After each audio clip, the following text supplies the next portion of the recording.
sebelumnya juga tadi ada aksi yang digelar di beberapa daerah, diantaranya dari Makassar, dari Semarang, dari Bandung, dari Yogyakarta. Ini artinya berbagai elemen masyarakat sama-sama sepakat untuk menolak revisi Undang-Undang Pilkada. Tadi kalau kata Bang Ray Rangkuti dari Lingkar Madani bilang ini adalah sebuah taktik untuk menunda pengesahan revisi Undang-Undang Pilkada. Sebenarnya kan kalau kita lihat penundaan ini Anda baca sebagai upaya DPR untuk meredam amarah masyarakat, atau sebenarnya ini DPR sedang mencari cara untuk bisa mencari celah untuk tetap bisa mengesahkan revisi Undang-Undang Pilkada ini? Ya, tadi kan pernyataannya hari ini tidak ada pengesahan. Berarti kan hari esok atau hari lusa, karena kan 316 Tatip DPR pasal 316 itu kan penundaan itu 2 kali, masing-masing 24 jam.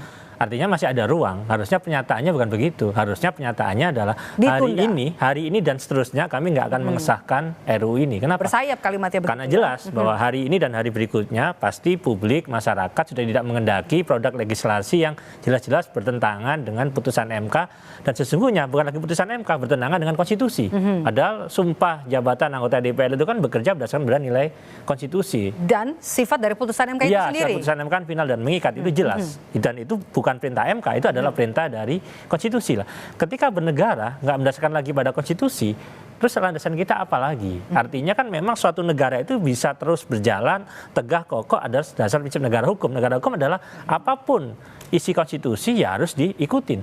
Ketika putusan MK sekalipun sudah memutus, ya itu sudah final dan mengikat, harus diikutin. Maka menurut saya pernyataannya harusnya dengan melihat koreksi publik yang sudah sedemikian besar, tadi semua kelompok masyarakat, lintas elemen semua menyatakan penolakannya, harusnya adalah DPR ya sebagai kepanjangan tangan publik yang mencerminkan kehendak publik bukan kehendak elit, harusnya mengatakan bahwa dengan melihat situasi ini agar kemudian semua segera bisa mengakhiri ini untuk kemudian beraktivitas secara normal kembali, kami menyatakan dalam paripurna DPR atau dalam suatu keputusan pimpinan DPR bersama-sama tidak akan melanjutkan pembahasan RUU perubahan Undang-Undang Pilkada. Saya pikir harusnya nggak bersayap tapi lebih tegas begitu. Oke.